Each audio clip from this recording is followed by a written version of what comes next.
Hello दोस्तों, आज हम लोग इस चैनल पे एक नए सब्जेक्ट इंग्लिश ग्रामर को पढ़ने वाले हैं। तो आपको पता है कि इंग्लिश ग्रामर इतना इम्पॉर्टेंट हमारे लाइफ में हो गया क्योंकि ये हर कंपटीशन में कुछ पूछे या ना पूछे लेकिन इंग्लिश पूछना बहुत ही ज़रूरी हो गया, वो भी इंग्लिश ग्रामर। क्योंकि आपको जितना इम्पोर्टेंट लाइफ में खाना है उतना ही इम्पोर्टेंट इंग्लिश ग्रामर है जो पढ़ना ही पढ़ना पड़ेगा, चाहे आप हंस के पढ़िए चाहे रो के पढ़िए, लेकिन आपको पढ़ना ही पड़ेगा। तो इंग्लिश ग्रामर सबसे पहले है कि आपको बेसिक से लेके कॉम्प्लिकेटेड लेवल तक, मतलब कि लो लेवल से हाई लेवल तक सारी ग्रामर को कंप्लीट कराया जाएगा। इसमें आप शांतिपूर्वक टोटल वीडियो को जरूर देखिएगा। ये मेरा फर्स्ट वीडियो है इंग्लिश ग्रामर का। तो सबसे पहले इस चैनल पे हम क्या क्या पढ़ेंगे। सबसे पहले सेंटेंस। सेंटेंस क्या है? सेंटेंस में किसी सेंटेंस में सब्जेक्ट या प्रेडिकेट को कैसे हम पता करें ये हम समझेंगे। उसके बाद में जो प्रेडिकेट में कौन कौन ऑब्जेक्ट है, कौन सा वर्ब है, कौन सा कॉम्प्लीमेंट है, इसे हम कैसे पता करें, इसके बारे में आज हम इस वीडियो में पढ़ेंगे। तो बच्चों, आज बासु एनसीईआरटी क्लासेस में आपका स्वागत है। तो आज हम चलिए स्टार्ट करते हैं। सबसे पहले सेंटेंस। तो बच्चे, आपको सेंटेंस पढ़ने से पहले कुछ इंपॉर्टेंट चीज, बेसिक चीज पता ही होना चाहिए। क्योंकि भाई साहब बेसिक नहीं पता होगा तो कैसे पता होगा। किसी चीज को पढ़ने से पहले बेसिक तो नॉलेज होना ही चाहिए।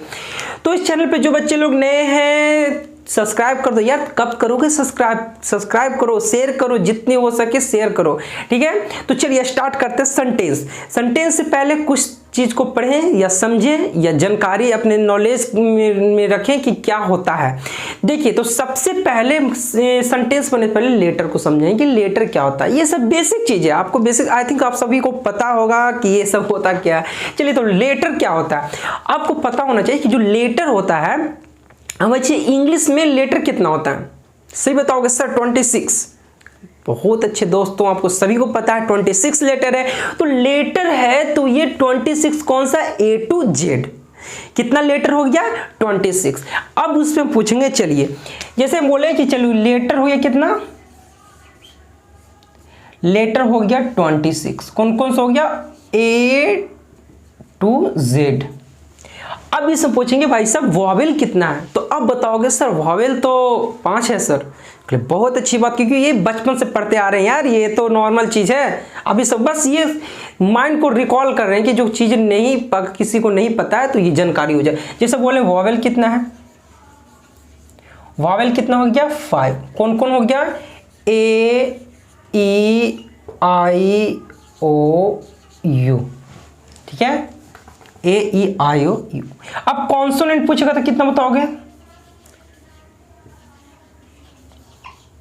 कॉन्सोनेंट्स पूछेगा कितना बताओगे? कॉन्सोनेंट 21। जो वॉवेल को हटा के जो भी वर्ड बचा वो हो गया कॉन्सोनेंट, ये 21। चलिए, बहुत अच्छी बात। अब इसमें पूछेगी भाई साहब आप ये बताओ कि अल्फाबेट्स कितना है?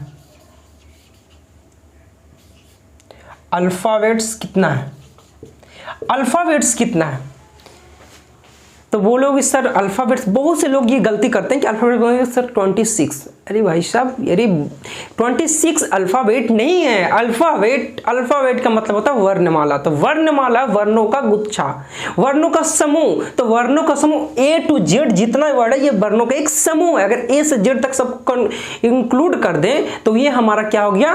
वर्णों का समूह है। जैसे माला, माला को क्या बोलते हैं? एक माला हो गया। अगर माला को 26 माला को एक हार में गूंथ दिया जाए तो क्या एक होगा? माला का फॉर्मेशन होता है। एक मोती हुआ, मोती को 26 मोती को अगर एक साथ गुथ दिया जाए तो ये माला का फॉर्मेशन होता है ना। उसी तरह ये 26 वर्ण हुआ जिसको बोलते हैं लेटर बोल सकते हैं। उसी को अगर सभी को हम एक गुच्छे में साथ इंक्लूड कर दे तो क्या हो जाएगा? वो वर्णमाला। तो अल्फाबेट्स कितना हो गया? 1 अल्फाबेट्स। कौन को? A to Z जितना है ये एक क्या हो गया? अल्फाबेट्स हो गया। ये तो आपको बेसिक चीज था। अब इससे पूछेगा सर कि लेटर तो 26। अब बोले कि भाई वर्ड्स कैसे बनता है?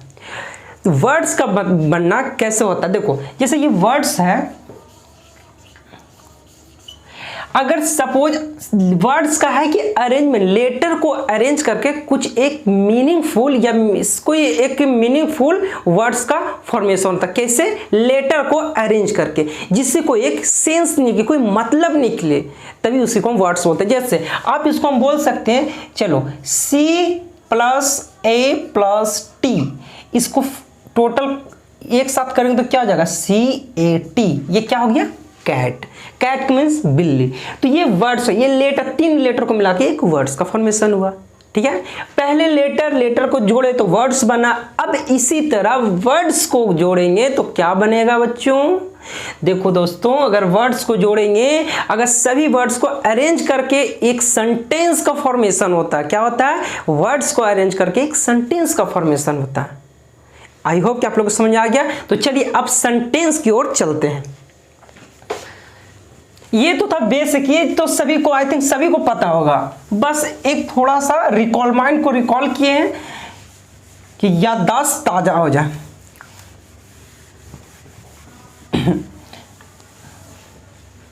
इसमें एक आता है सबसे पहले सेंटेंस। देखिए भाई सब, सेंटेंस को समझिएगा, ठीक ना।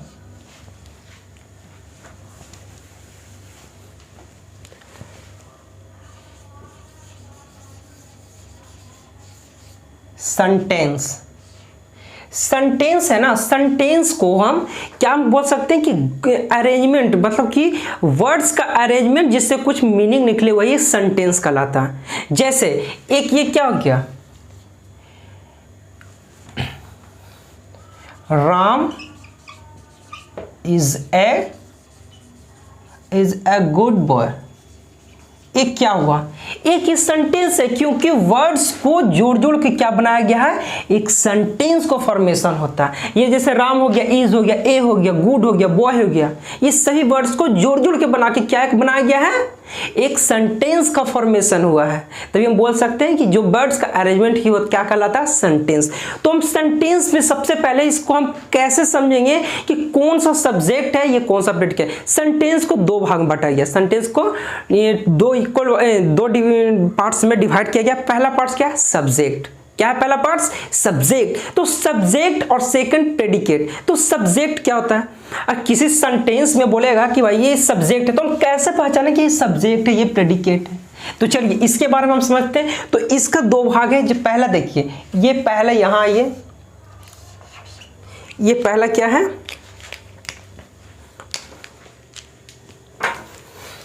ये पहला आ गया सब्जेक्ट। पहला सब्जेक्ट आ गया। ये सेकंड पर आप आ जाइए, ये साइड, ये आपका हो गया प्रेडिकेट।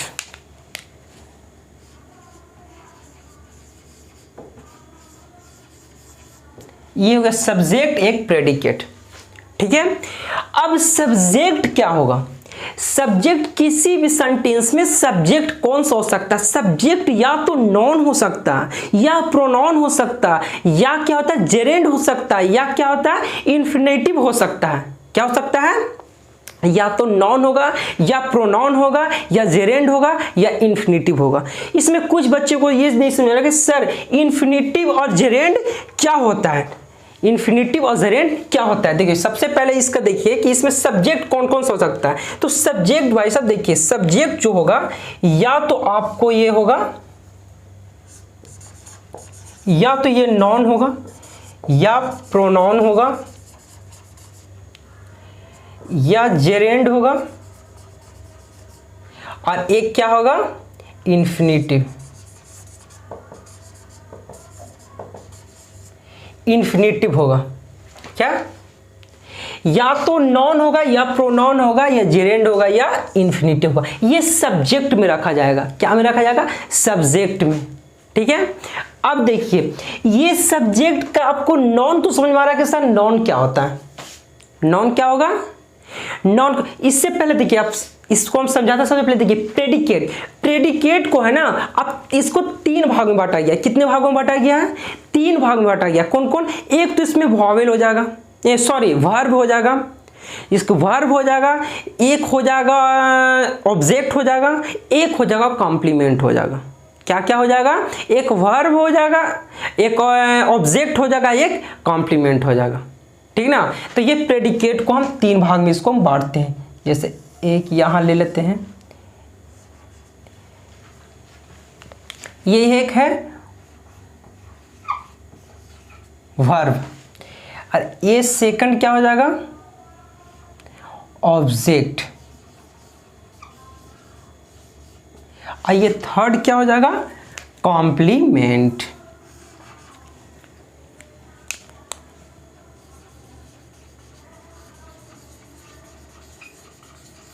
क्या क्या हो जाएगा, ये वर्ब होगा या इसमें ऑब्जेक्ट होगा या कॉम्प्लीमेंट। ये किसी में, ये प्रेडिकेट के अंदर ये चाहे तीनों चीज हो जाए, चाहे एक ऑब्जेक्ट ही सिर्फ रहे, वर्ब रहे, चाहे कॉम्प्लीमेंट रहे, जरूरी नहीं कि ऑब्जेक्ट भी रहे कॉम्प्लीमेंट रहे, कोई एक भी हो सकता है, ठीक है। अब देखिए ये वर्ब में कौन कौन सा आता है, देखिए ये वर्ब में 4 चीज आती है, कौन कौन। एक इसमें या तो ये हेल्पिंग वर्ब होगा, एक मेन वर्ब होगा, ठीक है, एक क्या हो जाएगा, एक हेल्पिंग वर्ब, एक मेन वर्ब, एक ट्रांसिटिव वर्ब, एक इंट्रांसिटिव वर्ब, ठीक है। देखिए सबसे पहले देखिए, इतना तो समझ में आपको आ रहा है, आई होप कि सभी को समझ में आ रहा है। अब यहां ये सब्जेक्ट पे कि जो सब्जेक्ट होगा नॉन कौन सा हो सकता है। नॉन को तो पता ही है कि नॉन क्या होगा। नॉन तो हो सकता है, नॉन का 5 भेद तो आपको पता है, जो 5 पार्ट्स हैं, ठीक है। जातिवाचक संज्ञा, व्यक्तिवाचक संज्ञा, समूहवाचक संज्ञा, द्रव्यवाचक संज्ञा, ये सब कितना हो गया, ये एक नॉन फॉर्मेशन हो गया। ये नॉन का ये पार्ट्स हैं। तो ये किसी भी तरह का, चाहे किसी स्थान का नाम हो, किसी जाति का हो, या किसी व्यक्ति का नाम हो, या किसी द्रव्यमान का या हो, जैसे जो मटेरियल नॉन हो गया, एब्स्ट्रैक्ट नॉन हो गया, कॉमन नॉन हो गया, जो भी है, ये सब जो भी नाम आएगा नॉन में, आपको नाम, स्थान या किसी का फीलिंग हो गया, जैसे कुछ भी, ठीक है। तो वो क्या हो सकता है, या तो नॉन होगा या तो प्रोनाउन। प्रोनाउन में क्या होगा, जो नॉन की जगह पे यूज किया जाता है। नॉन की जगह पर कौन सा यूज किया जाता है, जैसे नॉन की जगह पर कौन सा यूज किया जाता है, जैसे आई हो गया, बी हो गया, यू हो गया, दे हो गया, ही हो गया, सी हो गया, इट हो गया, देम हो गया, दोज हो गया, दीज हो गया। ये सब क्या है, ये नॉन के स्थान पे प्रयुक्त होने वाले, यूज होने वाले ये वर्ड्स है। तो यस प्रोनाउन हो सकता है, या तो नॉन होगा। नॉन में आपको समझ में आ रहा है कि नॉन में क्या क्या हो सकता है, ये सब्जेक्ट में बता रहे हैं, सब्जेक्ट क्या क्या हो सकता है, या तो नॉन होगा, या प्रोनाउन होगा, या जेरेंड। जेरेंड का मतलब क्या होता है, जेरेंड का मतलब होता है, इसका मतलब ही ये होता है कि कोई भी अगर वर्ब को लिया जाए, ठीक है, जैसे ट्राई को अगर इसको जेरेंड के रूप में लिखना है तो इसमें ING लगा दीजिए, ट्राइंग। अगर ये ING लगाकर किसी भी वर्ब में ING लगाकर उसको सब्जेक्ट या ऑब्जेक्ट रूप में यूज किया जाए, उसी को हम जेरेंड बोलते हैं, ठीक है। क्या हम बोलते हैं, ओवरऑल खाली इतना समझिए कि किसी भी वर्ब में ING लगाकर उसको जेरेंड के फॉर्म में चेंज किया जाता है, उसी को किस में, या सब्जेक्ट या ऑब्जेक्ट के रूप में रखा जाता है। इतना बात समझ आ रहा है, चलिए। तो ये क्या हो गया, जेरेंड हो गया। अब इन्फिनेटिव बोलेगा, इन्फिनेटिव का मतलब हो गया किसी भी वर्ब के आगे टू लगा दिया जाए, वर्ब के आगे, किसी भी वर्ब के आगे, जैसे ये वर्ब है ट्राई, तो इस पे आगे टू लगा दीजिए, ये तो जेरेंड हो गया। ING यूज कर दिया तो ये क्या, कौन सा फॉर्मेशन हो गया, जेरेंड का फॉर्मेशन हो गया। इसको चाहे सब्जेक्ट में भी रखिए, ऑब्जेक्ट में भी रखिए, इसको आप पे डिपेंड करता है। और ये क्या हो गया, ये हो गया मेरा इन्फिनेटिव। कैसे हो गया, किसी भी वर्ब में वर्ब के पहले टू लगा के उस सब्जेक्ट में चेंज किया जाता है, या सब्जेक्ट हो या ऑब्जेक्ट हो, क्या किया जाता है, किसी भी वर्ब में टू लगा दिया जाए तो वो इन्फिनेटिव को फॉर्मेशन में, इन्फिनेटिव के फॉर्म में, इन्फिनेटिव सब्जेक्ट के रूप में वो चेंज हो जाता है। कैसे, वो टू लगाकर और ING वर्ब के साथ ING लगाकर उसको सब्जेक्ट के रूप में रखा जाता है, उसी को बोलते हैं जेरेंड बोलते हैं। आई होप कि आप लोग को समझ आ गया जेरेंड क्या होता है, इन्फिनेटिव क्या होता है। इस एग्जाम्पल से हम समझाएंगे, बहुत आप बेसिक, इतना कंप्लीट हम आप श्योर करते हैं कि आपको सारी डॉट सोल्व हो जाएगी, ठीक है। अब देखिए ये क्या होता है,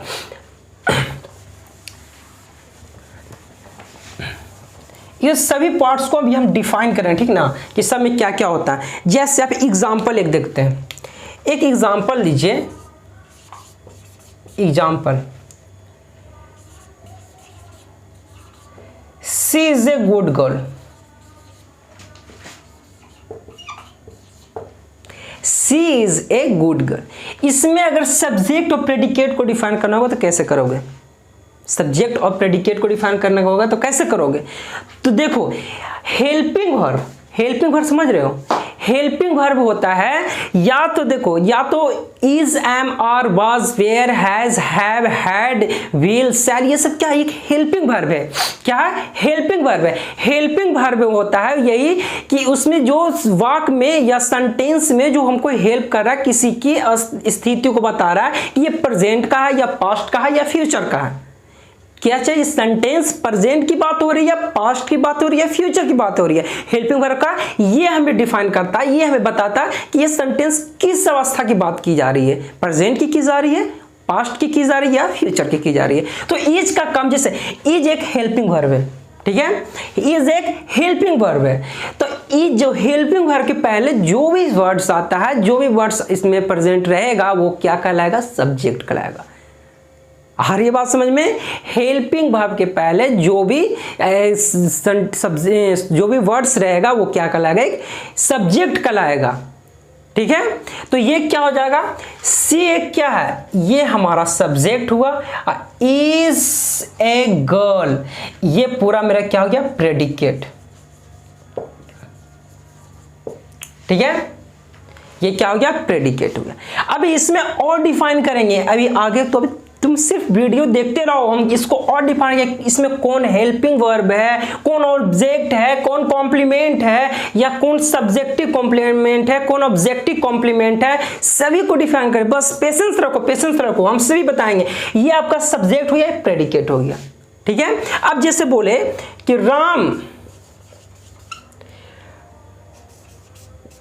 राम इज प्लेइंग क्रिकेट।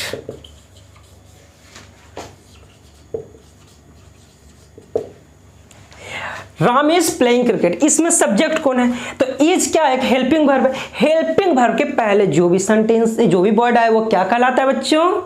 देखो बच्चों, ये क्या कहलाता है? ये सब्जेक्ट कहलाता है। तो ये क्या हो गया मेरा? ये सब्जेक्ट हो गया। यहां से इज ए प्लेइंग क्रिकेट क्या हो जाएगा? ये हमारा प्रेडिकेट कहलाएगा, ठीक है। आई होप कि आप लोग को समझ में आ गया होगा। चलिए अब देखिए, अब इसका नेक्स्ट पॉइंट को समझिए। इतने एग्जांपल से समझ में आ रहा है कि कौन सब्जेक्ट कौन प्रेडिकेट। ये तो आसान है, सब्जेक्ट प्रेडिकेट सभी पता कर सकता है, वो बहुत आसान है। लेकिन इसके बाद में थोड़ा कॉम्प्लिकेटेड होता है। ये क्या होता है कि ये सब्जेक्ट है ना, ये सब्जेक्ट को इसको दो भाग में बांटा गया है। कितने भागों में बांटा गया है? दो भाग में। एक तो वर्ड्स पहला आता है क्वालिफायर, और ये सेकंड जो आता है मेन वर्ड्स बोल सकते हैं, मेन वर्ड्स। ये सब्जेक्ट क्वालिफायर या मेन वर्ड्स, ठीक है। अब ये क्वालिफायर का मतलब क्या होता है, मेन वर्ड्स क्या मतलब क्या होता है? जैसे देखिए, क्वालिफायर का मतलब होता है ना कि कितना और किसका। इसका मतलब सिर्फ एक हिंदी में एक वर्ड कितना और एक किसका। कितना है और किसका है। जैसे देखिए, कितना और किसका का मतलब यही हुआ कि जैसे सपोज एक एग्जांपल को देखते हैं, बस एग्जांपल से ज्यादा लोग समझ में आता है कितना और किसका। तो जैसे हम बोले कि सम वर्ड्स आर फ्लाइंग, ठीक है। सम वर्ड्स आर फ्लाइंग, तो इसमें सम का मतलब क्या हो गया? कुछ का मतलब क्या हो गया? कितना। इसमें जो सम का यूज किया गया है वो पूरा कितने हैं भाई, वो कितना बर्ड्स है जो फ्लाई कर रहा है, उड़ रहा है, कितना है? तो बोलेगा सम बर्ड्स। तो मतलब यहाँ पर क्वेश्चन यही उठा है कि कितना बर्ड्स है भाई, तो सम बर्ड्स, कुछ पक्षी, ठीक है। तो जो कितना का ये सम यूज हो गया, ये कौन सा हो गया? ये क्वालिफायर हो गया।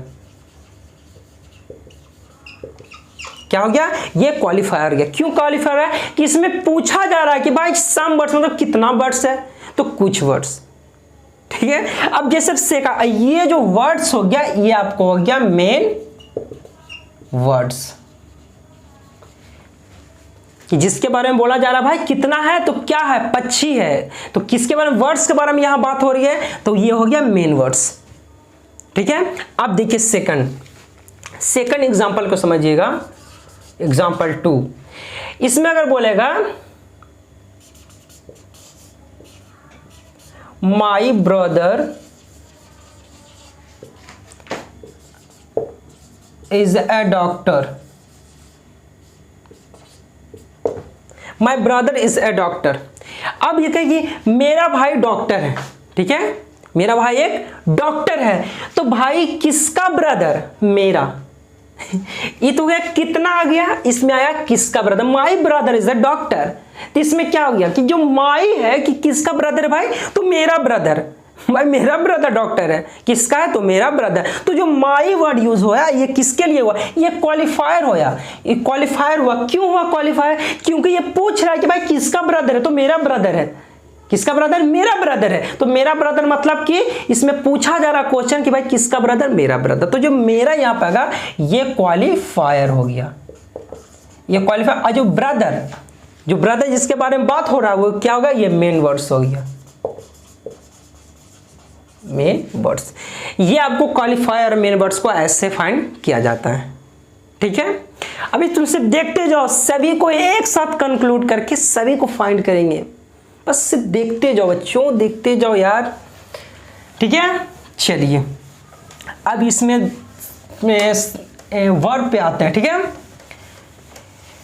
कि देखिए क्या होता है, जो ये वर्ब हुआ ना, ये वर्ब को इसमें कौन कौन सा होता है, इसमें एक होता है, एक तो होगा क्या, हेल्पिंग वर्ब। सबसे पहले मेन वर्ब लिखिए भाई साहब,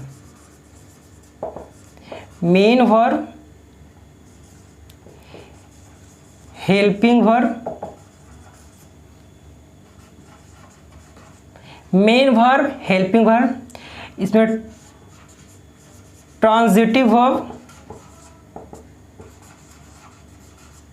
और इसमें एक और क्या है, इंट्रांजिटिव वर्ब।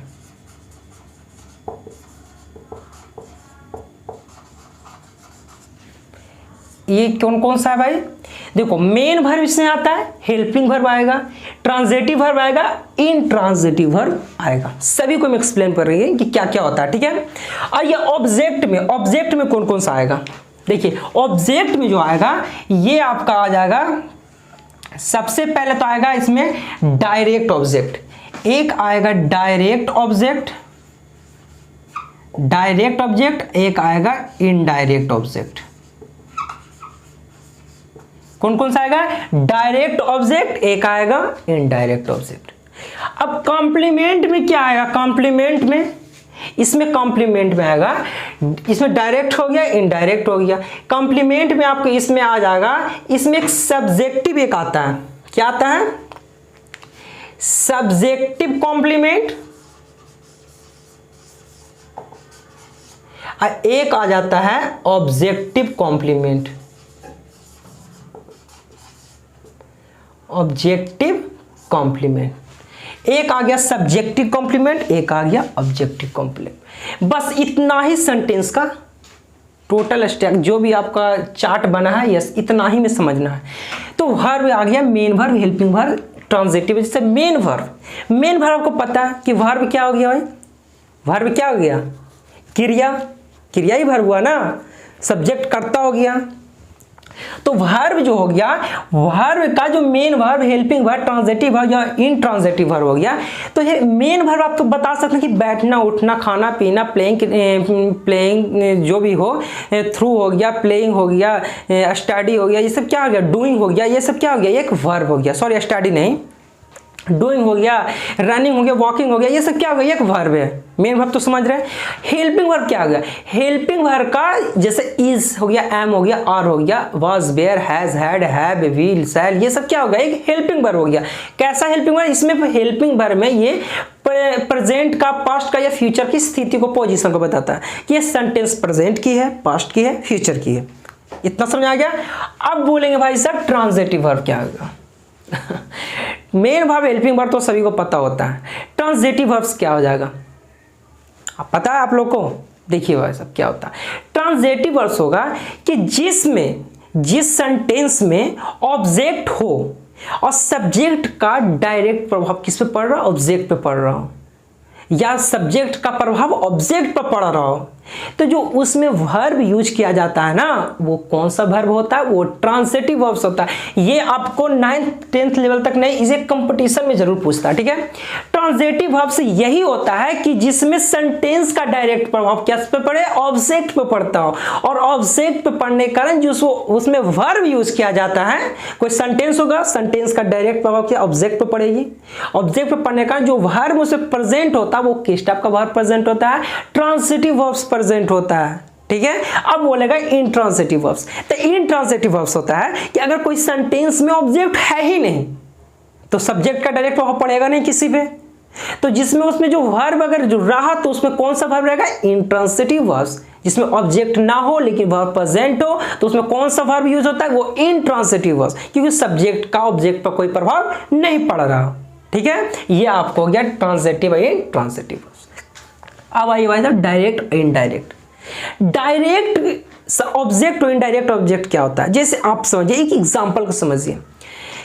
मैंने बॉल फेंका, मैंने पत्थर फेंका, इसमें है ना कि सब्जेक्ट का डायरेक्ट प्रभाव पड़ रहा है कि भाई पत्थर को मैंने फेंका, कौन फेंका, मैंने फेंका, पत्थर को मूवमेंट मैंने कराया, पत्थर को एक पोजीशन से दूसरे पोजीशन पे मैंने ले गया, तो यहाँ पे कार्य हो रहा है। ये यहाँ पे कार्य होने के कारण क्या हो रहा है, मेरा डायरेक्ट प्रभाव पड़ रहा है कि भाई नहीं, पत्थर जो फेंका जा रहा है वो कौन फेंक रहा है, मैं फेंक रहा हूं, तो मेरे थ्रू वो पत्थर फेंका जा रहा है। तो यहाँ पे डायरेक्ट किस पे प्रभाव पड़ रहा है, ये पत्थर पे, तो जिसके कारण ये क्या हो जाएगा, वो डायरेक्ट ऑब्जेक्ट हो जाएगा। क्या होगा, डायरेक्ट ऑब्जेक्ट हो जाएगा।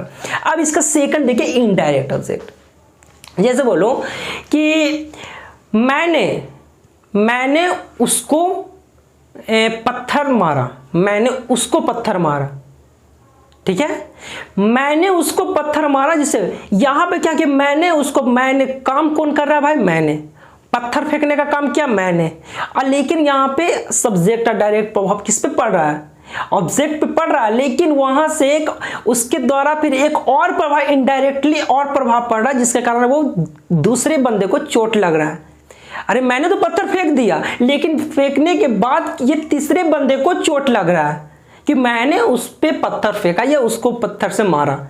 तो ये मारने का जैसे पत्थर हम फेंके, लेकिन वो चोट किसी तीसरे को लग रहा था, ये इनडायरेक्ट रूप से किसी तीसरे ऑब्जेक्ट को लग रहा है, इसलिए क्या हो गया, वो इनडायरेक्ट ऑब्जेक्ट हो गया।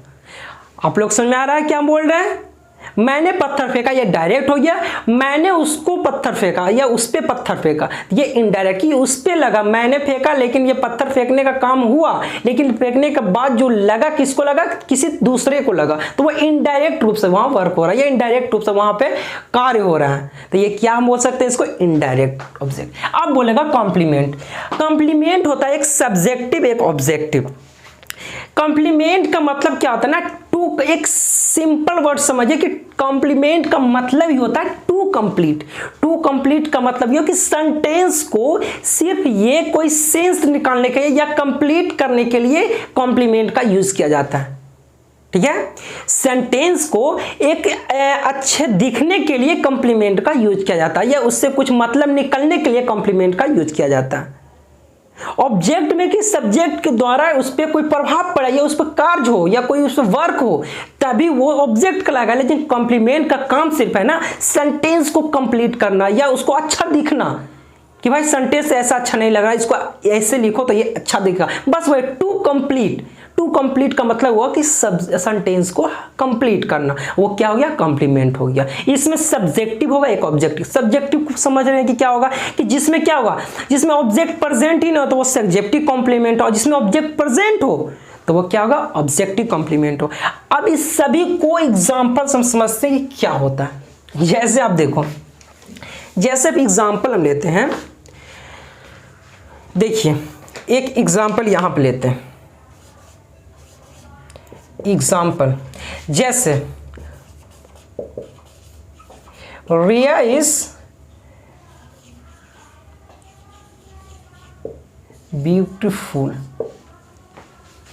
ठीक है, या क्यूट लिख दो, ठीक है, कुछ भी लिख दो आपकी मर्जी। रिया इज क्यूट। अब इसमें देखिए, इसमें आपसे पूछेंगे भाई साहब कि ये सब्जेक्ट इसमें कौन सा है, प्रेडिकेट कौन सा। तो आप फटाक से बताओगे सर ये हेल्पिंग वर्ब लगा हुआ है इज, तो हेल्पिंग वर्ब के पहले जितने भी आते हैं वो सब्जेक्ट हो जाएंगे, उसके बाद का वर्ड्स क्या होता है, प्रेडिकेट होता है। हम कहे हाँ बहुत अच्छी, आपको बहुत अच्छी नॉलेज है। तो ये क्या हो, ये सब्जेक्ट होगा, ये प्रेडिकेट होगा। अब पूछेंगे ठीक है, अब इसमें बताओ कि इसमें सब्जेक्ट है तो कौन सा सब्जेक्ट है, नॉन सब्जेक्ट है, प्रोनाउन सब्जेक्ट है, जेरेंट सब्जेक्ट है, या क्या बोलते हैं इन्फिनेटिव सब्जेक्ट है, ये क्या बोलते हैं इन्फिनेटिव सब्जेक्ट है, या वर्ब है तो कौन सा वर्ब है, हेल्पिंग वर्ब, मेन वर्ब, या ट्रांसिटिव वर्ब, इंट्रांसिटिव वर्ब है। या हम पूछेंगे कि भाई इसमें है जो ऑब्जेक्टिव है तो ऑब्जेक्ट कैसा है, डायरेक्ट ऑब्जेक्ट है, इनडायरेक्ट ऑब्जेक्ट, या कॉम्प्लीमेंट है तो कैसा कॉम्प्लीमेंट है, सब्जेक्टिव है या ऑब्जेक्टिव कॉम्प्लीमेंट है, ये पूछ सकते हैं। तो अब इसमें देखिए रिया, रिया इज क्यूट, तो यहां पे सब्जेक्ट कौन हो गया, सब्जेक्ट यहां पे रिया हो गया। ये कैसा हो गया, रिया कैसा सब्जेक्ट है, रिया एक नॉन सब्जेक्ट है। क्यों नॉन सब्जेक्ट, क्योंकि ये किसी व्यक्ति का नाम है बच्चों, दोस्तों ये किसका नाम है, ये व्यक्ति का नाम है। तो ये कैसा हो गया, ये इसको बोल सकते हैं नॉन सब्जेक्ट। ठीक है, कैसा सब्जेक्ट है, नॉन सब्जेक्ट। ठीक है, इज क्या हो गया, इज एक हो गया हेल्पिंग वर्ब, क्योंकि ये कैसा स्थिति, इज किसका स्थिति बता, ये प्रेजेंट की स्थिति बता रहा कि हाँ रिया क्यूट है, कब है, अभी क्यूट है वो, तो ये प्रेजेंट का स्थिति बता रहा है इज, ये क्या हो गया हेल्पिंग वर्ब हुआ। और ये क्यूट क्या हुआ, क्यूट क्या हुआ, क्यूट एक कॉम्प्लीमेंट हो गया। आप बोलोगे सर ये कॉम्प्लीमेंट कैसे है, जरूर पूछोगे, ऐसा नहीं है, पूछोगे ही पूछोगे। देखो बाबू ये कॉम्प्लीमेंट क्यों है, ये दोस्तों ये कॉम्प्लीमेंट इसलिए ना कि यहाँ पे देखिए रिया क्यूट है, क्यूट एक क्या विशेषण, ये एडजेक्टिव बता रहा, किसी का विशेषता बता रहा, हाँ वो क्यूट है तो विशेषता बता रहा, यहाँ पर कोई कार्य हो रहा, कोई वर्क हो रहा। जब यहाँ पर कोई वर्क ही नहीं हो रहा, कोई यहाँ पर वर्ब ही नहीं है, तो वो ऑब्जेक्ट कैसे हो सकता है, नहीं ना होगा।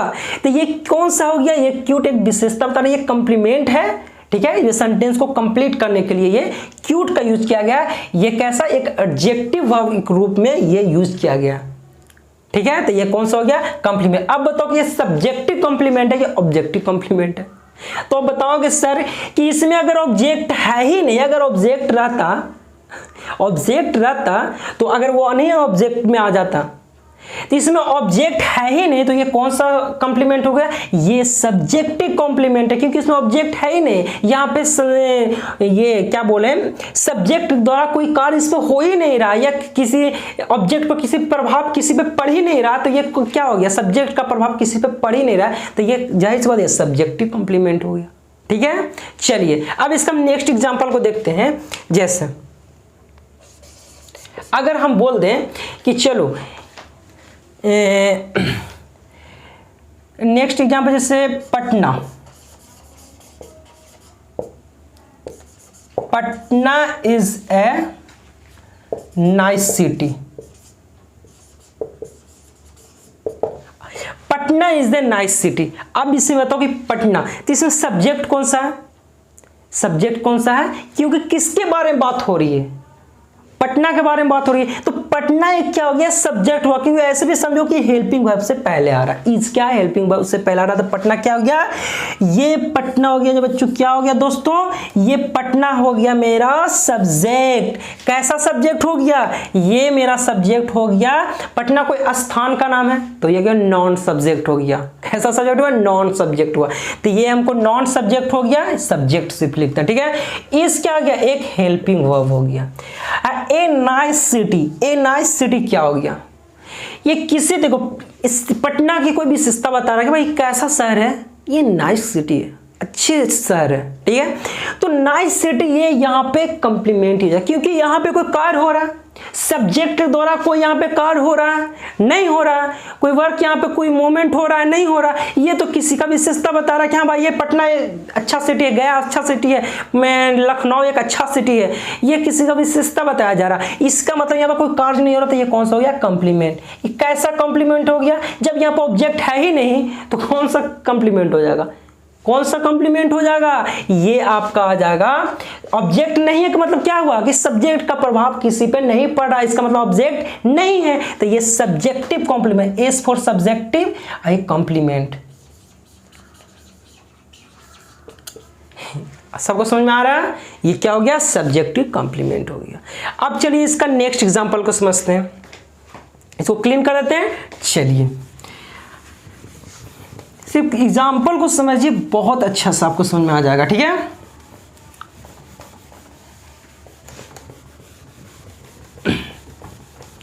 जो भी डाउट हो आप कमेंट सेक्शन में लिख सकते हैं, नहीं तो उससे अलावा मेरे व्हाट्सएप नंबर पे मैसेज कर सकते हैं, आपकी सभी प्रॉब्लम को सॉल्व कर दिया जाएगा। चलिए अब नेक्स्ट क्वेश्चन एग्जांपल को समझते हैं।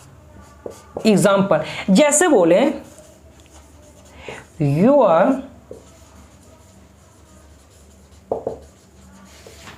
Playing cricket, you are playing cricket, इससे बोलेंगे बताओ बच्चों दोस्तों क्या इसमें सब्जेक्ट कौन सा है? तो सब्जेक्ट किसी यू मतलब किसी के बारे में बताया जा रहा है। किसके बारे में बताया? यू के, तुम्हारे बारे में, तुम खेल रहे हो। ठीक है, तो यहाँ पे हेल्पिंग वर्ब से पहले कौन सा आ रहा है? यू आ रहा है। तो ये क्या हो जाएगा? ये क्या हो जाएगा जी? ये सब्जेक्ट। एक कैसा सब्जेक्ट है? ये प्रोनाउन सब्जेक्ट है, क्योंकि यू किसी सब्जेक्ट के किसी नॉन की जगह पर वर्ड्स को जो यूज किया जाता है, जैसे नॉन की जगह कौन सा, जैसे किसी भी वर्ड्स को यूज किया जाता है वो प्रोनाउन कहलाता है। जैसे प्रोनाउन में कौन कौन सा आता है? ही सी इट हो गया, यू हो गया, दे हो गया, देम हो गया, दोज दैट दीज दैट, ये सब क्या हो गया? बी ये सब भी हो गया, प्रोनाउन हो गया। तो यू एक कौन सा है? प्रोनाउन हो गया। तो ये सब्जेक्ट हो गया, यू प्रोनाउन सब्जेक्ट हो गया। ठीक है, आर क्या हो गया? ये आर हेल्पिंग वर्ब हो गया। ये कैसी स्थिति बता रहा है? ये प्रेजेंट की स्थिति बता रहा है। इसमें आर, इज, एम, आर ये सब प्रेजेंट की स्थिति बताता है। ठीक है, तो आप इसमें आपको टेंस जब पढ़ाएंगे तो उसमें टेंस आपको बहुत अच्छी तरह से सभी एकदम सिंप्लीफाई, मतलब इतना आसान से कि आपको रटने की कोई जरूरत नहीं होगी। एकदम बिना सिर्फ क्वेश्चन देखो डायरेक्ट बोलो हाँ ये टेंस का, चलो ये प्रेजेंट का है, ये पास्ट का, ये फ्यूचर का है, या इसमें परफेक्ट का है, कंटिन्यूअस का है, ये परफेक्ट कंटिन्यूअस का, कौन सा एकदम फटाक से देखो क्वेश्चन, फटाक से मारो। बहुत सिंपल वे में, बस सिर्फ मेरे साथ जुड़े रहो, आपको सभी आसान इंग्लिश ग्रामर बहुत ही आसान तरीके से हम बता देंगे। ठीक है, तो देखिए ये क्या हो गया? हेल्पिंग वर्ब हो गया। ये प्लेइंग का मतलब क्या हुआ? प्लेइंग का मतलब खेलना, प्ले मतलब खेलना ही होता है, इसमें V4 लगा दिया गया है। ठीक है, तो you are a playing cricket, इसमें हो रहा है कि सब्जेक्ट के द्वारा डायरेक्ट प्रभाव किस पे पड़ रहा है? खेल, मतलब डायरेक्ट प्रभाव पड़ रहा है क्रिकेट पे। क्यों? क्योंकि यहाँ पे खेलने के कारण ही क्या खेल रहा है भाई? क्रिकेट खेल रहा है, प्लेइंग क्रिकेट। वो क्या कर रहा है भाई? तो खेल रहा है, क्योंकि सब्जेक्ट के द्वारा डायरेक्ट ऑब्जेक्ट पे प्रभाव पड़ रहा है। कौन खेल रहा है भाई? तो तुम खेल रहे हो, तुम खेल रहे हो, मतलब कि क्या है? सब्जेक्ट हुआ, डायरेक्ट प्रभाव पड़ रहा है। क्या खेल लो भाई? तो क्रिकेट खेल लो। तो ये क्या आंसर हो जाएगा? ये हो गया, ये वर्ब, इसको मेन वर्ब बोलते हैं। ठीक है, ये मेन वर्ब बोलेंगे। और ये टोटल क्या हो गया? जैसे यहाँ पे ये कॉम्प्लीमेंट यूज हो गया। ठीक है, ये क्या यूज हो गया? ये कॉम्प्लीमेंट, सॉरी कॉम्प्लीमेंट है ऑब्जेक्ट। और कौन सा ऑब्जेक्ट हुआ? ये डायरेक्ट ऑब्जेक्ट हुआ, ये डायरेक्ट ऑब्जेक्ट, क्योंकि ये इसमें खेलने का काम तुम कर रहे हो, ये किसी दूसरे पर नहीं डिपेंड कर रहा है, ये मेरे पे डिपेंड करता है। इस पर डायरेक्ट प्रभाव पड़ रहा है कि हाँ तुम खेल रहे हो। क्या खेल रहे हो भाई? क्रिकेट खेल रहे हो। तो इसका मतलब क्या हो गया? यहाँ पे ये डायरेक्ट ऑब्जेक्ट हो गया। ठीक है, चलिए अब इसका हम नेक्स्ट एग्जाम्पल को समझते हैं। ठीक ना, चलिए अब नेक्स्ट एग्जाम्पल को समझिए। जैसे आपको बोल दिया जाए एग्जाम्पल वो है, जैसे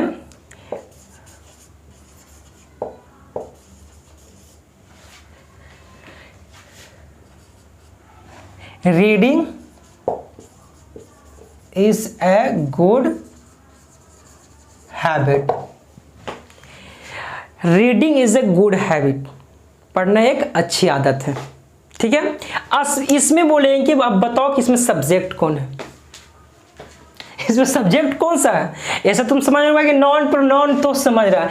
अब ये सब्जेक्ट इसमें कौन सा है? तो तुम बोलोगे सर इसमें सब्जेक्ट ही तो रीड मतलब होता है पढ़ना, थी तो वर्ब हो गया।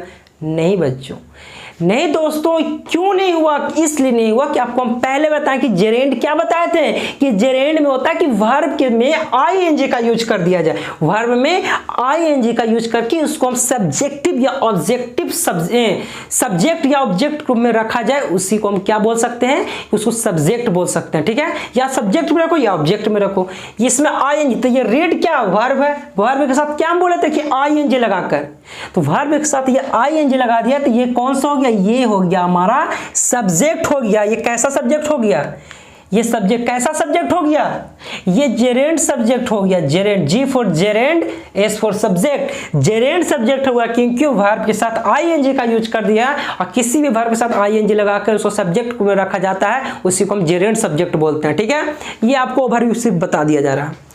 इस पे आपको जेरेंड और इन्फिनिटिव आपको तो स्पेशल वीडियो हम बना के देंगे, अभी आप वेट कीजिए। बस इतना सिंपल समझिए कि वर्ब के साथ जो आईएनजी लगाकर सब्जेक्ट या ऑब्जेक्ट को में रखा जाता है, उसी को हम जेरेंड बोलते हैं। ठीक है, तो ये क्या होगा? जेरेंड सब्जेक्ट हुआ। इज क्या हुआ? इज हमारा हेल्पिंग वर्ब हो गया। ये कैसा बता रहा है? प्रेजेंट की स्थिति बता रहा है। इज ए गुड, ये गुड हैबिट क्या हो गया भाई साहब? ए गुड हैबिट। तो गुड हैबिट क्या हुआ? किसी reading is a good habit, तो ये गुड हैबिट मतलब यहां पे कोई कार्य हो रहा है, इसे आदतों को बता रहा है कि भाई ये पढ़ना एक अच्छी आदत है। ठीक है, तो यहां पे ये क्या हो गया? कॉम्प्लीमेंट हो गया। जब सब्जेक्ट के द्वारा कोई वहां पे कार्य होता है ना, तभी हम कह सकते हैं कि यहाँ पे क्या हो रहा है? ऑब्जेक्ट यहाँ पे रहेगा। लेकिन यहाँ पर तो क्या हो रहा है कि यहाँ पे reading is a good habit, मतलब पढ़ने का अच्छी आदत है। तो अच्छी आदत है, तो ये तो हेल्पिंग वर्ब हुआ, ये कॉम्प्लीमेंट इसलिए हुआ क्योंकि यहाँ पे सब्जेक्ट का कोई प्रभाव या यहाँ पे कोई कार्य नहीं हो रहा है, किसी का आदतों को यहाँ पर डिफाइन किया गया। ठीक है, यहाँ पे कार्य नहीं हो रहा, तो क्या हो गया यहाँ पे? कॉम्प्लीमेंट। ये कैसा कॉम्प्लीमेंट है? Subjective complement. क्यों सब्जेक्टिव कॉम्प्लीमेंट है? क्योंकि यहां पर ऑब्जेक्ट है ही नहीं। ऑब्जेक्ट रहेगा तब तो ना, ऑब्जेक्ट है ही नहीं, इसलिए क्या हो गया? Subjective complement. ठीक है, चलिए अब नेक्स्ट क्वेश्चन। अब नेक्स्ट क्वेश्चन ऐसा है ना कि आपको और क्लियरली समझ में आ जाएगा कि क्या होता है। ठीक है, जैसे आप एक एग्जांपल, जैसे ही THREW, he threw the ball। ठीक है, he threw the ball, उसने बॉल फेंका। क्या? उसने बॉल फेंका। इसमें सब्जेक्ट कौन सा है? सब्जेक्ट कौन सा है? यहां पे सब्जेक्ट जो होगा ही हो जाएगा। ये कैसा सब्जेक्ट है? प्रोनाउन सब्जेक्ट है। ठीक है, तो ये यहाँ पे ये सब्जेक्ट हो गया। थ्रो का V2 लगाएं। ठीक है, तो ये यहाँ पे थ्रू क्या हो गया? ये मेरा हो गया मेन वर्ब। क्या हो गया? Main verb.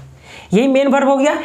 और द बॉल मतलब कि उसने पत्थर फेंका, तो मेन वर्ब तो यहाँ पर यूज हो गया। अब ये कैसा है भाई कि उसने पत्थर फेंका, यहाँ पे अब सब्जेक्ट द्वारा डायरेक्ट किसी पर कार्य हो रहा।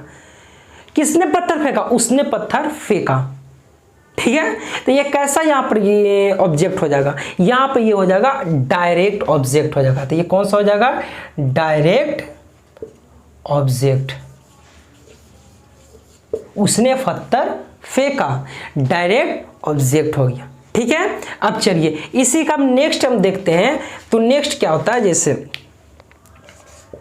एग्जांपल, इसमें बोलेंगे कि ही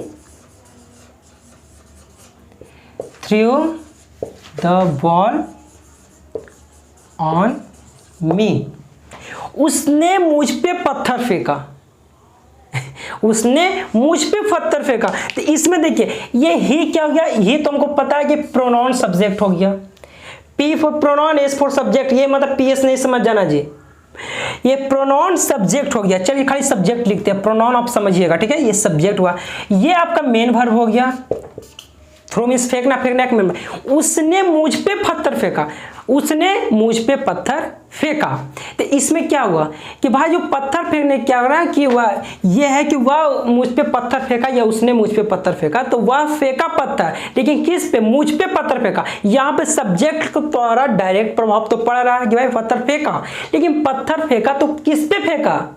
मेरे पे फेंका। तो यहाँ पे एक जो यहाँ पे वर्ब यूज किया गया है उसके द्वारा यहाँ पे दो लोगों पे इफेक्ट पहुंच रहा है। एक तो पत्थर फेंक रहा है, फेंकने के बाद किसी दूसरे पे फेंक रहा है, तो यहाँ पे क्या बोलते हैं? यहाँ पे इनडायरेक्ट ऑब्जेक्ट हो गया। कैसा ऑब्जेक्ट हो गया? इनडायरेक्ट ऑब्जेक्ट हो गया। क्यों हो गया? क्योंकि यहाँ पे तो कार्य हो रहा है ना, पत्थर फेंकने का काम हो रहा है, किसी पे पत्थर फेंका गया है, मेरे द्वारा किसी पे पत्थर फेंका गया, लेकिन किस पे फेंका गया? किसी दूसरे पे फेंका गया। इसलिए इनडायरेक्ट रूप से यहाँ पे पत्थर फेंक भी रहा है, फेंकने के बाद वो पत्थर से किसी को हार्म हो रहा है तो किसी दूसरे को हो रहा है, इसलिए यहाँ पे इनडायरेक्ट ऑब्जेक्ट हो गया। ठीक है, तो ये क्या हो गया? जो द बॉल ऑन मी, ये क्या हो गया हमारा? Indirect object. क्योंकि पत्थर फेंक रहा है तो सही है, लेकिन किसी दूसरे पे पत्थर फेंक रहा है। ठीक है, चलिए अब हम इसका नेक्स्ट एग्जांपल को समझते हैं। देखिए नेक्स्ट एग्जांपल को समझने के लिए जैसे अब बताओगे कि सर ये थ्रू द बॉल, यहाँ पे द क्यों यूज किए? देखिए बच्चों, देखो द का यूज अभी इसमें इतना समझो कि ये सेंटेंस हम ले रहे हैं, अभी द का यूज के लिए अगर हम नेक्स्ट क्लास में आपको आर्टिकल्स और डिटरमाइंस पढ़ाएंगे ना, उससे आपको अच्छी तरह से एक्सप्लेन करें कि द का यूज यहाँ पे क्यों हुआ, क्यों नहीं हुआ, या यहाँ पे क्यों होगा, यहाँ पे क्यों नहीं होता है, यहाँ पे कैसे होगा, सारी चीजें आर्टिकल्स और डिटरमाइंस में पढ़ा दिया जाएगा। अभी आप समझिए, बस सेंटेंस को समझिए क्या बोला जा रहा है। ठीक है, चलिए अब इसका इसी का नेक्स्ट एग्जांपल थोड़ा सा चेंजिंग, जैसे इसको हम क्लीन कर दें। ठीक है, यहाँ पे ऐसे हम क्लीन कर दें, इसमें थोड़ा सा changing. He threw the ball हम बताएं तो उसमें क्या आता है? इनडायरेक्ट ऑब्जेक्ट आ गया। ठीक है, अब यहां पर बोलेंगे ही थ्रू द बॉल, यहां पर अगर एक वर्ड यूज कर दिया जाए, इसमें यहां वर्ड यूज कर दिया जाए HARD, हार्ड ऑन मी। अब बताओ कि क्या होगा? भाई उसने पत्थर फेंका मुझ पे, कैसा? तेजी से फेंका। ठीक है, यहां पे देखिए, यहां पे जो ऑब्जेक्टिव क्या बताता है, जो ऑब्जेक्टिव कंप्लीमेंट बताता है कि भाई ऑब्जेक्टिव कंप्लीमेंट का कहना सिर्फ यही है कि किसी सेंटेंस को जो क्रिया जो हो रहा है उसमें जो वर्ब यूज किया गया, भाई फेंकने का काम हुआ, लेकिन उसमें जो वर्ब को और उसको खास बना दे, उसमें और विशेषता डाल दे, उसको और एक्स्ट्रा इंफॉर्मेशन डाल दे, उसी को हम ऑब्जेक्टिव कॉम्प्लीमेंट कहेंगे। भाई पत्थर तो फेंक रहा, लेकिन कैसे फेंक रहा? पत्थर को तेजी से फेंक रहा। हार्ड मतलब तेजी से फेंकना। तो जो पत्थर फेंक रहा है उसको और जो वर्ब हो गया उसका और एक्स्ट्रा इंफॉर्मेशन दे दिया। क्या दे दिया? एक्स्ट्रा इंफॉर्मेशन दे दिया कि भाई पत्थर फेंक रहा, लेकिन कैसे फेंक रहा? तेजी से फेंक रहा। तो पत्थर फेंकने का काम तो हुआ, लेकिन हार्ड ऑन पे। तो यहां पे होगा जो ही होगा, ये तो सब्जेक्ट होगा, तो सभी को पता हो गया कि क्या होगा यहाँ पे? ये सब्जेक्ट होगा। थ्री तो हो गया भाई, यहाँ पे मेन वर्ब हो गया द बॉल हार्ड ऑन मी। जो ये जो हो गया पार्ट्स, ये हमारा हो गया, ये ऑब्जेक्टिव कॉम्प्लीमेंट हो गया। Objective complement. क्यों ऑब्जेक्टिव कॉम्प्लीमेंट हो गया? क्योंकि इसमें है कि भाई वर्ब का जो क्रिया जो कार्य हो रहा है, सब्जेक्ट द्वारा जो कार्य किया गया है, उसकी क्रिया को और इसमें विशेष एक्स्ट्रा इंफॉर्मेशन डाल दिया गया है। एक्स्ट्रा इंफॉर्मेशन डाला, भाई पत्थर फेंका तो कैसे फेंका? तेजी से फेंका। एक एक्स्ट्रा इंफॉर्मेशन डाला, तो यहां पे क्या हो गया? ये ऑब्जेक्टिव कॉम्प्लीमेंट हो गया। और सब्जेक्टिव कॉम्प्लीमेंट तो सिंपल से, जिसमें ऑब्जेक्ट है ही नहीं, इसमें सब्जेक्ट के द्वारा उस पर कार्य हो ही नहीं रहा है, तो उसमें कहां से आएगा ऑब्जेक्टिव? ठीक है, ऑब्जेक्टिव कब आएगा? जब सब्जेक्ट द्वारा कोई इस पर कार्य हो या वर्क हो, तभी तो वो ऑब्जेक्टिव कहलाएगा। ऑब्जेक्ट कहलाएगा। ऑब्जेक्ट उसमें कार्य हो ही नहीं रहा, तो कहां से ऑब्जेक्ट कहलाएगा? ठीक है, तो ये आपको एकदम दिमाग में स्थिर करके ये जरूर बैठा लेना है कि ऑब्जेक्टिव कंप्लेंट कब होगा? ऑब्जेक्टिव कंप्लीमेंट तभी होगा जब उसमें क्या होगा? डायरेक्ट ऑब्जेक्ट होगा। डायरेक्ट ऑब्जेक्ट होगा तभी उसमें क्या होगा? ऑब्जेक्टिव कंप्लीमेंट होगा। क्योंकि डायरेक्ट ऑब्जेक्ट का ही एक एक्स्ट्रा इंफॉर्मेशन देता है। ऑब्जेक्टिव कॉम्प्लीमेंट क्या देता है, डायरेक्ट ऑब्जेक्ट का ही एक्स्ट्रा इंफॉर्मेशन देता है। जैसे वो उसने पत्थर फेंका या वह पत्थर फेंका, मुझ पे वह पत्थर फेंका, तो कैसे फेंका भाई, हार्ड फेंका, तेजी से फेंका, ये एक्स्ट्रा इंफॉर्मेशन दिया ना कि तेजी से फेंकना, हार्ड फेंकना, तो हार्ड फेंकना एक्स्ट्रा इंफॉर्मेशन। यहाँ पे उसने पत्थर फेंका भाई, तो उसने मैंने पत्थर फेंका, तो ये क्या, एक डायरेक्ट ऑब्जेक्ट पे ये एक्स्ट्रा इंफॉर्मेशन डाल दिया, इसलिए ये कौन सा ऑब्जेक्टिव हो गया, ऑब्जेक्टिव कॉम्प्लीमेंट हो गया। हाँ, ये बात समझ में। तो ये आपका था ऑब्जेक्टिव कॉम्प्लीमेंट। एक और एग्जांपल को समझिए, बहुत से अच्छी एग्जांपल है, सभी पे आप जो जो हम पढ़ा रहे हैं वो स्क्रीनशॉट लीजिए या बुक पे या कॉपी पे इसको नोट करते जाइएगा और सभी एग्जांपल को एक बार फिर से रिवाइज कीजिएगा कि हम क्या बोले क्या बताएं, ठीक है। अब बहुत ही अगर सिस्टमैटिक रूप से आप पढ़ते हैं तो आपको हम 100% गारंटी देते हैं कि आपको कहीं पे डॉट होगी ही नहीं। अगर डॉट हो रही है तो प्लीज़ मेरी वीडियो को आप अच्छे से नहीं देखे होंगे, तो इसीलिए एक बार फिर से देखिए। फिर डॉट हो रही है एक बार फिर से देखिए, अगर उसमें भी नहीं समझ में आ रहा तो कमेंट सेक्शन में डायरेक्ट आप हमसे डायरेक्ट कन्वर्सेशन कर सकते हैं कि सर ये प्रॉब्लम हो रही है, हम आपको एक्स्ट्रा आपको स्पेशल बता दिया जाएगा, ठीक है। जैसे आप एग्जांपल, एक और एग्जांपल है, बस ये लास्ट एग्जांपल आपको दे रहा हूँ। जैसे आपको हम लिख सकते हैं to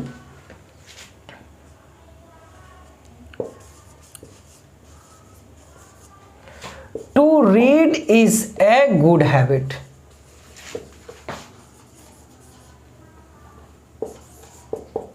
to read is a good habit. इसमें बताओ कि अब सब्जेक्ट कौन है। अगर आप मेरे वीडियो को अच्छी तरह से देखेंगे तो आप बता दोगे कि इसमें सब्जेक्ट कौन है। आपको हम पहले इसमें क्या होता है, इन्फिनिटिव सब्जेक्ट में क्या बोले थे कि वर्ब के साथ अगर टू को लगा दिया जाए, क्या लगा दिया जाए, वर्ब के साथ अगर टू को यूज करके सब्जेक्ट या ऑब्जेक्ट रूप में रखा जा सकता है, उसी को बोलते हैं इन्फिनिटिव सब्जेक्ट। क्या बोलते हैं, इन्फिनिटिव सब्जेक्ट। किसको बोलते हैं, किसी वर्ब के साथ टू का यूज करके उसको सब्जेक्ट के रूप में रख सकते हैं या ऑब्जेक्ट के रूप में रख सकते हैं।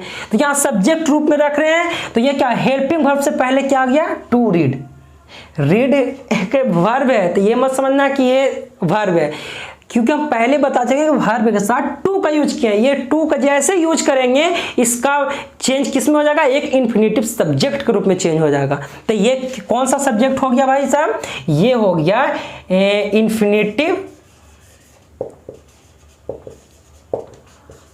Infinitive subject. इन्फिनिटिव सब्जेक्ट हो गया, क्यों हो गया, क्योंकि वर्ब के साथ टू का यूज किया गया। अब ये जो ही हो गया, इज जो हो गया, ये कैसा है, ये आपका हो गया हेल्पिंग वर्ब। हेल्पिंग वर्ब हुआ। ए गुड हैबिट, ए क्या हो गया, ए गुड हैबिट। यहां पे ये भी क्या हो गया, एक सब्जेक्टिव कॉम्प्लीमेंट, क्योंकि ऑब्जेक्ट सब्जेक्ट का डायरेक्ट प्रभाव, ये सब्जेक्ट का कोई इस पे कार्य हो रहा है, कोई वर्क हो रहा है, कोई वर्क नहीं हो रहा। इसमें आपको आदतों को बता रहा है कि भाई रीडिंग एक गुड हैबिट है, अच्छी आदत है। यहाँ पे कोई कार्य नहीं हो रहा है, इसका मतलब क्या हो रहा है, यहाँ पे ये कौन सा कॉम्प्लीमेंट है। ऑब्जेक्टिव कॉम्प्लीमेंट क्यों नहीं हुआ, क्योंकि ऑब्जेक्टिव कॉम्प्लीमेंट एक डायरेक्ट ऑब्जेक्ट जरूर होगा, तभी वो ऑब्जेक्टिव कॉम्प्लीमेंट कहलाएगा। इसका पहला एग्जाम्पल, इससे पिछले वाले एग्जाम्पल में क्या बताए थे ना, he threw the ball hard on me. तो इसमें हार्ड की एक डायरेक्ट ऑब्जेक्ट के एक्स्ट्रा इंफॉर्मेशन उसमें दे रहा है, इसलिए वो क्या हो गया था, ऑब्जेक्टिव कॉम्प्लीमेंट। लेकिन आप सब्जेक्टिव कॉम्प्लीमेंट क्यों हो गया, क्योंकि यहाँ पे कोई काम हो रहा है, कार्य हो रहा है, नहीं किसी का विशेषता बता रहा है, आई डोंट केयर क्या विशेषता बता रहा है। लेकिन यहाँ पे कार्य नहीं हो रहा है, इसका मतलब ये ऑब्जेक्ट नहीं है। जहाँ पे कार्य होगा वहाँ पे वर्ब रहेगा, वहाँ पे कार्य होगा ही तभी वो ऑब्जेक्ट कहलाएगा, चाहे वो डायरेक्ट हो सकता है या इनडायरेक्ट हो सकता है। लेकिन यहाँ पे क्या हो रहा है, यहाँ पे कोई कार्य नहीं हो रहा है, इसलिए ये कंप्लीमेंट है। कैसा कंप्लीमेंट है भाई, तो ये सब्जेक्टिव कंप्लीमेंट है, क्योंकि यहाँ पे ऑब्जेक्ट है ही नहीं, तो ऑब्जेक्ट नहीं तो ये सब्जेक्टिव कंप्लीमेंट है वो। तो देखिए ये आपका सेंटेंस का ये पूरा पार्ट्स था। आप ये चार्ट को जो हम जो भी इसका डायग्राम बनाया है, इसको आप दिमाग में एकदम स्थिर से आप कंसंट्रेट करके याद कीजिएगा कि भाई क्या क्या होता है और कैसे हम किसी को क्वालिफायर किसको बोल सकते हैं, या मेन वर्ड्स किसको बोल सकते हैं, या प्रेडिकेट्स किसको बोलते हैं, प्रेडिकेट्स में मेन वर्ब कौन है, हेल्पिंग वर्ब कौन है, इसमें ट्रांजिटिव वर्ब कौन है, इंट्रांजिटिव वर्ब्स कौन है, या कंप्लीमेंट में सब्जेक्टिव कंप्लीमेंट कौन है, ऑब्जेक्टिव कंप्लीमेंट कौन है, ऑब्जेक्ट में डायरेक्ट ऑब्जेक्ट कौन है, इनडायरेक्ट ऑब्जेक्ट कौन है, ये सारी तरह की एग्जाम्पल को हम बता दिए। आपको एक बार फिर एग्जाम्पल को रिकॉल कर लीजिएगा, आप देख लीजिएगा। चलिए, आई होप कि आप लोग को सारी चीज बात आप समझ में आ गई होगी। आप सिर्फ सिस्टमैटिक रूप से पढ़िए, आई होप कि आपको बहुत ही अच्छा इंग्लिश ग्रामर हो जाएगा। हम आपको कोशिश करेंगे कि आप इससे बेटर इंफॉर्मेशन आपको देते जाएं, आप हमसे इंफॉर्मेशन लेते जाइए, जिससे कि आपको एक अच्छे इंग्लिश ग्रामर में नॉलेज हो सके, आप किसी को बता सके, किसी के सामने एक्सप्लेन कर सके। तो मेरी यही एक राय होगी कि आप जो भी मेरा ये वीडियो देखे हैं, आप प्लीज इसको एक बार और देखिए। अगर ना समझ में आए तो फिर एक बार और देखिए, उसके बाद भी ना समझ में आए तो कमेंट सेक्शन में या मेरा पर्सनल व्हाट्सएप नंबर उस पर मैसेज कीजिए। चलिए, आज के लिए बस इतना ही। नेक्स्ट क्लास से मिलते हैं। नेक्स्ट क्लास में आपको क्या पढ़ाएंगे, पार्ट्स ऑफ सेंटेंस, सेंटेंस के कितने पार्ट्स में डिवाइड किया जाता है, इसके बारे में डिस्कशन करेंगे। चलिए, तो अगर वीडियो पसंद आ रहा है तो लाइक कीजिए, शेयर कीजिए, सब्सक्राइब कीजिए, दोस्तों में ज़्यादा से ज़्यादा शेयर करने की कोशिश करें। आज के लिए बस इतना ही। जय हिंद।